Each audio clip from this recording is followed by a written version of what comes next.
अस्सलाम वालेकुम दोस्तों, इनसाइड में मौजूद फखर में खुश आमदीद। वफाक के ऊपर जनाब एक नया हमला किया जा रहा है और इमरान खान साहब ने इस हवाले से अपना एक नया गेम प्लान सेट कर लिया है, क्योंकि वो ये चाहते हैं मुल्क के अंदर इंतखाबात हो। और इस सूरत हाल में सवाल ये पैदा होता है कि क्या वाकई ही मुल्क एक नए इंतखाबात की तरफ जा रहा है। ये आम इंतखाबात, मैं जनरल इलेक्शंस की बात कर रहा हूँ, पूरे मुल्क में होने वाले इंतखाबात, और इस हवाले से कुछ पेशरफ्त भी की जा रही है।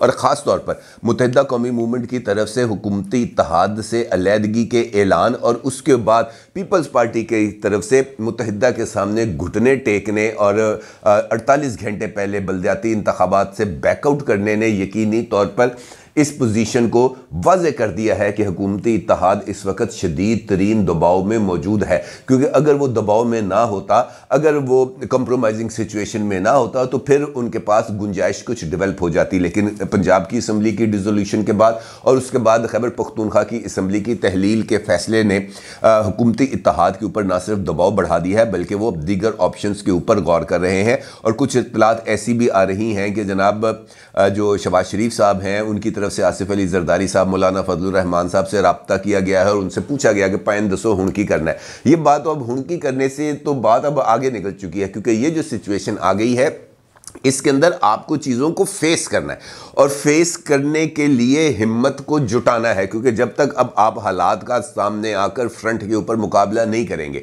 अगर आप इंतखाबी मैदान में आकर इंतखाबी चैलेंजेस से ओहदा बरा नहीं होंगे, तो इसका मतलब ये होगा कि आपकी गेम फिनिश हो गई है। क्योंकि इमरान खान साहब जिस तरीके से आगे बढ़े हैं, जिस एग्रेसिव स्टांस को लेकर वो आगे चल रहे हैं, उनको उसी अग्रेशन के साथ जवाब देना बहुत ज़्यादा ज़रूरी है। और ये जो सिचुएशन डेवलप हुई है जिसने हुकूमत के ऊपर दबाव में इजाफा किया है, इस सिचुएशन से इमरान खान साहब ने फ़ायदा उठाने का एक प्लान किया है। आपको याद होगा कि इमरान खान साहब की तरफ से जो कल उनकी पार्टी की हाई कमान, यानी उनकी जो पॉलिटिकल कमेटी है, जो इमरान खान साहब की टॉप टियर लीडरशिप है, उनके साथ एक मुलाकात हुई थी। और उस मुलाकात के अंदर कुछ इंपॉर्टेंट डिसीजंस लिए गए थे। सबसे ज़्यादा इंपॉर्टेंट डिसीजन ये था कि खैबर पख्तूनख्वा और पंजाब असम्बली की तहलील के बाद आखिरी हमला मरकज़ के ऊपर किया जाएगा और उसके लिए जो 123 इस्तीफ़े हैं पाकिस्तान तहरीक इंसाफ के, इनको मंजूर कराने के लिए स्पीकर नेशनल असम्बली से रुजू किया जाएगा।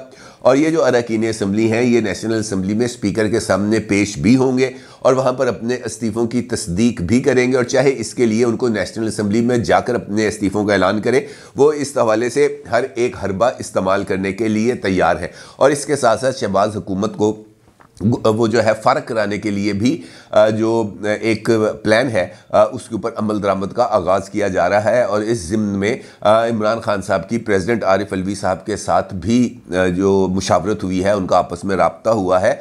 और जो पंजाब में नून लीग ने PTI के साथ किया था, वो एक्शन रीप्ले अब मरकज़ में दोहराया जाएगा प्रेसिडेंट आरिफ अलवी साहब की तरफ से। और आपको पता है कि पंजाब में बलीगुर रहमान साहब जो गवर्नर पंजाब हैं, उनकी तरफ से चीफ मिनिस्टर चौधरी परवेज़ इलाही साहब से ये कहा गया था कि जनाब आप एतमाद का वोट लें, क्योंकि बहुत सारे जो आपकी जमात के अरकान हैं वो आपके ख़िलाफ़ खड़े होने की उनकी इतलात आ रही हैं। और हुकूमती इत्तेहाद से भी कुछ लोगों की तरफ से इस बात की इतलात आ रही हैं कि वो आपके ऊपर एतमाद नहीं रखते, लिहाजा इस सिचुएशन में आपका एतमाद का वोट लेना ज़रूरी है। और उसके बाद ये मामला अदालत में भी गया, चौधरी परवेज़ इलाही साहब डिनोटिफाई भी हुए, फिर चौधरी परवेज़ इलाही साहब ने एतमाद का वोट भी लिया और उसके बाद उन्होंने असम्बली की तहलील की समरी के ऊपर दस्तखत भी कर दिए। अब ये जो सिचुएशन डेवलप हो रही है मरकज़ में, उसमें इसी MQM की तरफ से जो एक मुश्तरका प्रेस कॉन्फ्रेंस, और वो प्रेस कॉन्फ्रेंस जिसके अंदर MQM के मुख्तलिफ धड़ों ने इकट्ठा होने का, मुत्तहिद होने का फ़ैसला किया था, चाहे फ़ारूक सत्तार साहब हैं, चाहे वो PSP के मुस्तफ़ा कमाल साहब हैं, उन्होंने खालिद मकबूल सदीकी साहब की सरबराही पर इत्तफ़ाक़ करते हुए अपने अपने धड़ों को मुत्तहिदा कौमी मूवमेंट के अंदर जम कर दिया। और इस मौके पर भी ये ऐलान किया गया कि जनाब अगर 15 जनवरी को इंतखाबात होते हैं, बल्दियाती इंतखाबात होते हैं कराची या हैदराबाद में, तो इस सिचुएशन में मुत्तहिदा इलेक्शंस नहीं होने देगी और इंतखाबात कराने की सूरत में हुकूमती इत्तेहाद से अलग होने का, उन्होंने कहा जनाब हमने ये फ़ैसला कर लिया कि हम हुकूमती इत्तेहाद से अलग हो जाएंगे।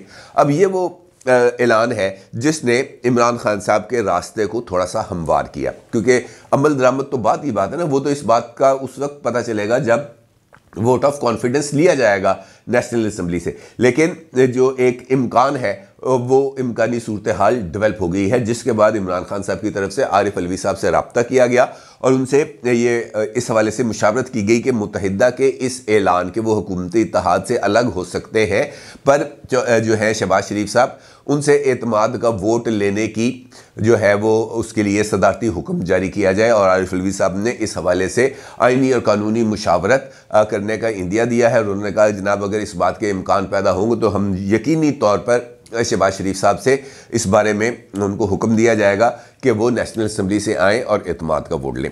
अब ये वो पेशरफ्त है जिसने पीपल्स पार्टी के और शहबाज शरीफ साहब दोनों के हाथ पांव फैला दिए।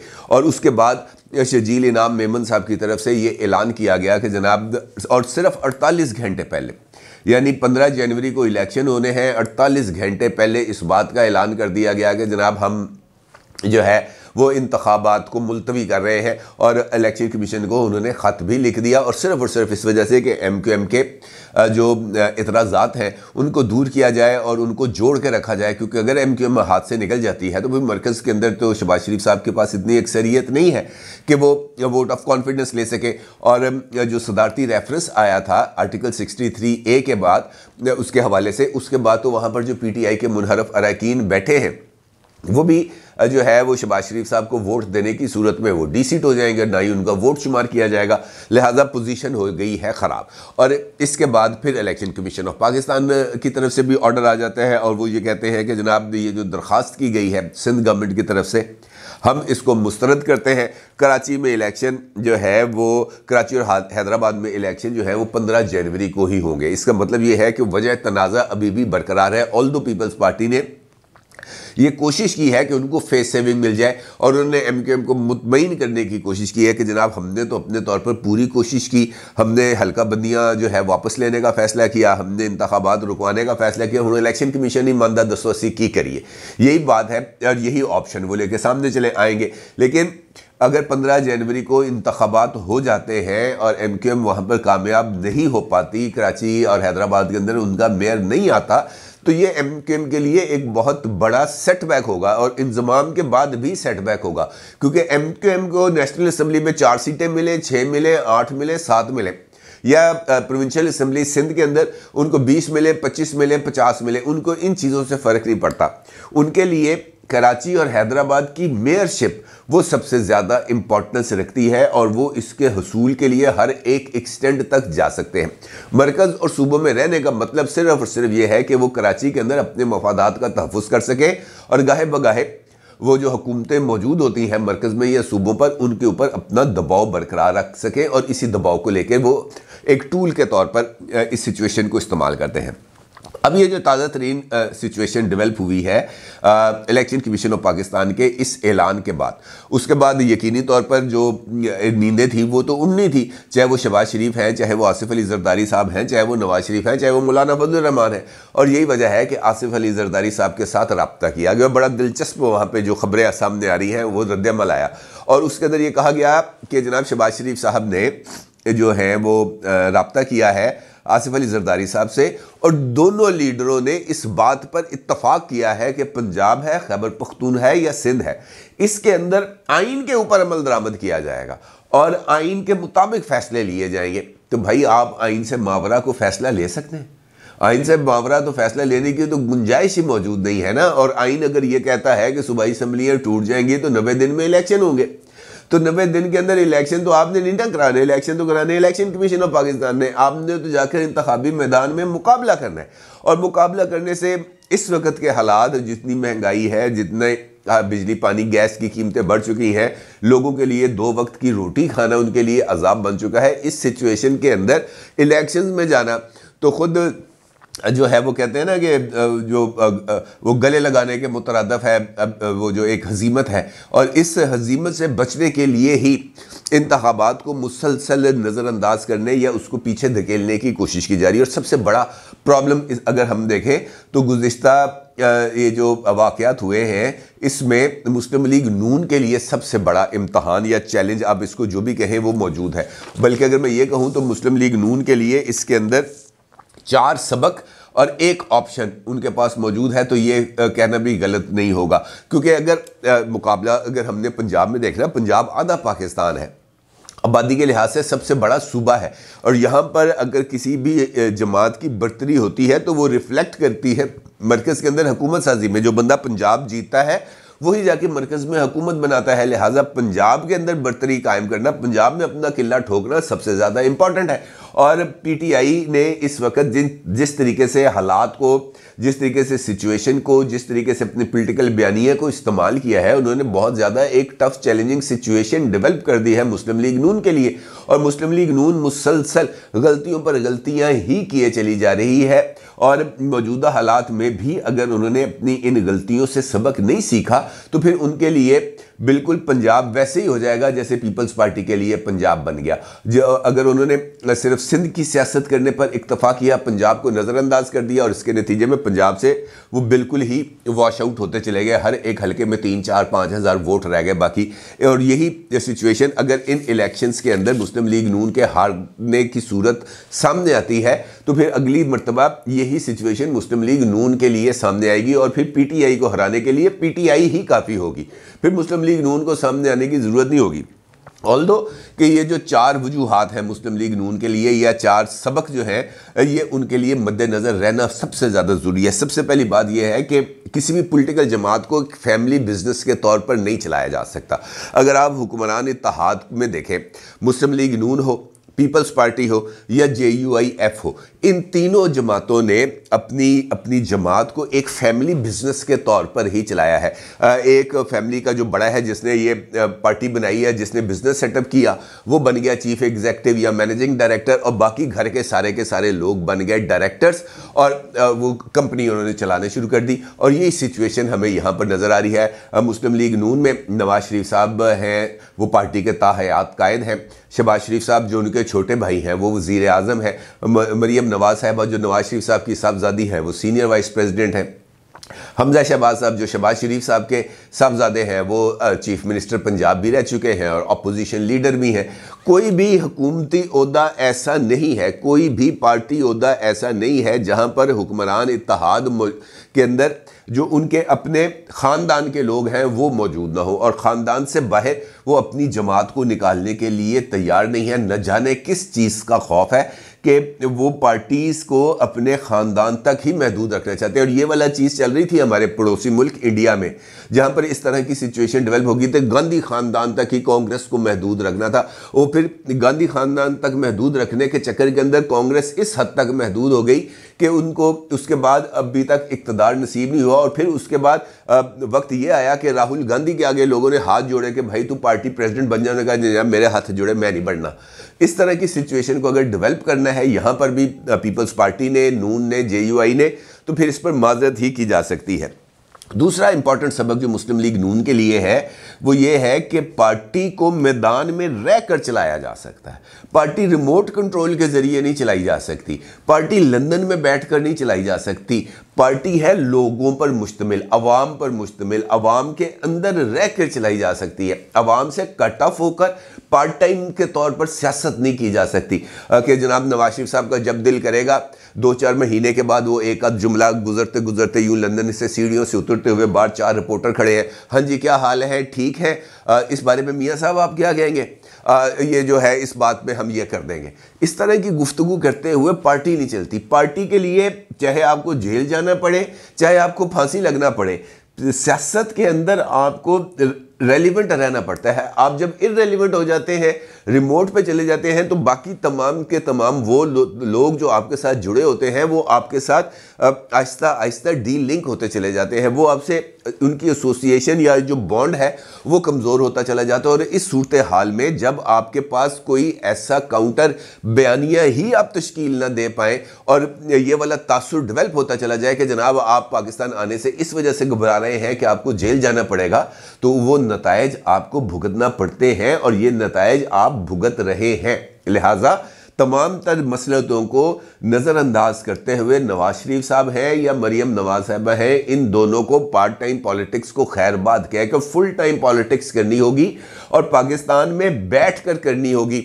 चाहे जितने मर्जी बुरे हालात हो, चाहे जो है इमरान खान साहब फस्तायत इख्तियार करें, चाहे इदारों की तरफ से दबाव आए, चाहे कोर्ट्स की तरफ से फैसले हो, हर एक सिचुएशन को सामने बैठकर उसका मुकाबला करना पड़ेगा और इस कैमरे के सामने आपको डेली बेसिस पर अपनी कोई ना कोई अपीयरेंस देते हुए अपने नैरेटिव को डेवलप करना पड़ेगा। अदरवाइज आप you will be a lost case. और मुस्लिम लीग नून बज़ाहिर इस वक्त ऐसे ही एक मुकाम की तरफ जाती हुई नज़र आ रही है। सबसे इम्पॉर्टेंट चीज़ कि मुस्लिम लीग नून ने अगर आप देखें 2018 के बाद वोट को इज्जत दो का बयानिया बनाया और इस बयानिए को ना सिर्फ वो लेकर आगे चले बल्कि इस बयानिए के ऊपर लोगों ने उनका साथ भी दिया, हम जैसे लोगों ने भी उनका साथ दिया। और इस वजह से दिया कि जनाब पाकिस्तान पर हक़ हुक्मरानी पाकिस्तान के अवाम का है। किसी इदारे किसी इस्टेब्लिशमेंट का कोई हक नहीं बनता कि वो कोई जमात बनाए या जमात को तोड़े, लोगों को लेके आए या लोगों को निकाले, हुकूमतें बनाए या हुकूमतों को तोड़े। They have nothing to do with that political businesses. लिहाजा उनको अपना काम करना चाहिए और आपको अपना काम करना चाहिए। लेकिन और उसकी एक मिसाल है कि जिस वक़्त यूसुफ रज़ा गिलानी साहब को सेनेट के इंतखाबी मैदान में उतारा गया और इमरान खान साहब के पीक के टाइम पे जब अब्दुल हफीज़ शेख साहब ने उनका इलेक्शन लड़ा, उनके खिलाफ इलेक्शन लड़ा, तो सिर्फ एक वादे पर कि जनाब आपको अगले इलेक्शन के अंदर नून की टिकट मिलेगी, हुक्मरान इत्तेहाद यानी इमरान खान साहब और उनके सारे जो इत्तेहादी थे वो मिलकर भी अब्दुल हफीज़ शेख साहब को नहीं जितवा सके और वहाँ से यूसुफ रज़ा गिलानी ना सिर्फ जीते बल्कि उसके बाद 48 घंटों के अंदर अंदर इमरान खान को भी नेशनल असम्बली से एतमाद का वोट लेना पड़ा। ये वो वज़न था, ये वो मुकाम था जहां पर वोट के इज्जत दो के नारे ने एक ऐसी ताकत पैदा कर दी थी कि मुस्लिम लीग नून ने उसके बाद हर एक पंजाब में होने वाला ज़िमनी इलेक्शन जीता। लेकिन इक़्तिदार में आने के बाद इमरान खान को घर भेजने के बाद फौरी तौर पर इंतखाबात में जाने की बजाय हुकूमत में रहने पर इसरार ने और उसके बाद इस तरह के तासुर ने कि जनाब इस वक्त इस्टेब्लिशमेंट जो है वो मौजूदा हुकूमत के साथ खड़ी है, उससे ये तासुर पैदा हुआ कि मौजूदा हुकूमत या हुक्मरान इत्तेहाद ने वोट को इज्जत दो के बयानिए पर कॉम्प्रोमाइज़ कर लिया है और इस कॉम्प्रोमाइज़ ने उनको एक बहुत ही ऐसे मुकाम पर लाके खड़ा कर दिया जहां पर अब वो आपको बयानिया लेस नज़र आते हैं, उनके पास कोई नैरेटिव नहीं है जिसको वो लोगों के सामने लेके आए। सबसे इंपॉर्टेंट फैक्टर, चौथा फैक्टर वो ये है कि इमरान खान साहब ने सियासत में आने के बाद सियासत के अंदाज को बदल दिया।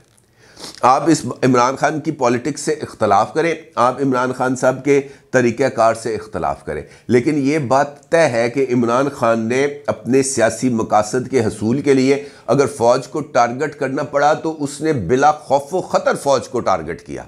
अगर जनरल बाजवा का नाम लेकर उनको ट्रोल करना पड़ा तो उसने जनरल बाजवा का नाम लेकर ट्रोल किया। अगर सिटिंग डीजीसी के ऊपर अपने ऊपर होने वाले कातलाना हमले का इल्ज़ाम लगाना पड़ा, मेजर जनरल फैसल नसीर का नाम इस्तेमाल करना पड़ा, तो इमरान खान ने इस पर दरेग नहीं किया, उसने हर एक हरबा इस्तेमाल किया।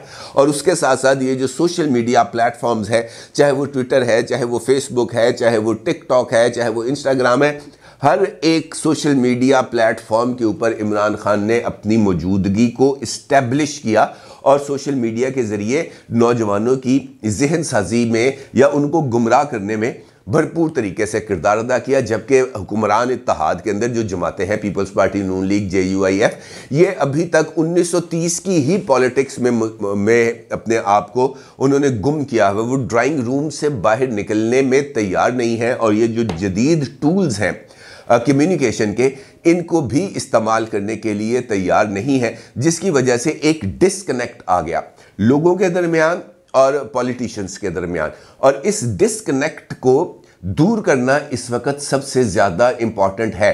अगर हुक्मरान इत्तेहाद, चाहे पीपल्स पार्टी है, चाहे नून लीग है, चाहे JUF है, अगर ये समझते हैं कि इन्होंने फ्यूचर में पॉलिटिक्स करनी है तो फिर इनको नए ट्रेंड्स के साथ खुद को कंपेटेबल करते हुए ही पॉलिटिक्स करनी पड़ेगी। अदरवाइज इमरान खान साहब इनको उंगलियों पर नचाते रहेंगे और ये एक पपेट बनकर नाचते रहेंगे और फिर यही होगा कि एक जमात कहेगी कि जनाब हम आपसे अलग होने जा रहे हैं, तो ये 48 घंटे पहले इलेक्शन से भागकर इस तासुर को तकवीयत देंगे कि हम इंतखाबात में लोगों का सामना करने के लिए तैयार नहीं है, क्योंकि हम कमज़ोर हो चुके हैं, क्योंकि हम करप्ट हैं, क्योंकि हम लोगों से भाग रहे हैं। और फिर इस बयानिए से पीछे हटना या इस तासुर से पीछे हटना उनके लिए बहुत ही ज़्यादा मुश्किल हो जाएगा। और इसके साथ साथ ऐसी ही सिचुएशन फिर ये वाली सिचुएशंस को डेवलप करती है जहां पर इमरान खान साहब आरिफ अलवी साहब से कहें कि अनाकुल एतमाद दा वोट लो, और आरिफ अलवी कहे कि मैं कानूनी मुशावरत के बाद ये एडवाइस जारी करूंगा, और उसके बाद फिर तमाम लोग एक दूसरे का मुंह ही देखते रहें। बेहतर ये है कि वक्त के ऊपर मुनासिब फैसले और दलेराना फैसले लिए जाएं, क्योंकि सियासत के अंदर ये जो बुज़दिली है, ढका छुपा काम है, मौजूदा हालात में अब ये चलता हुआ नज़र नहीं आ रहा। अपनी राय का ज़रूर इजहार कीजिएगा। आपका बहुत शुक्रिया। अल्लाह हाफिज़।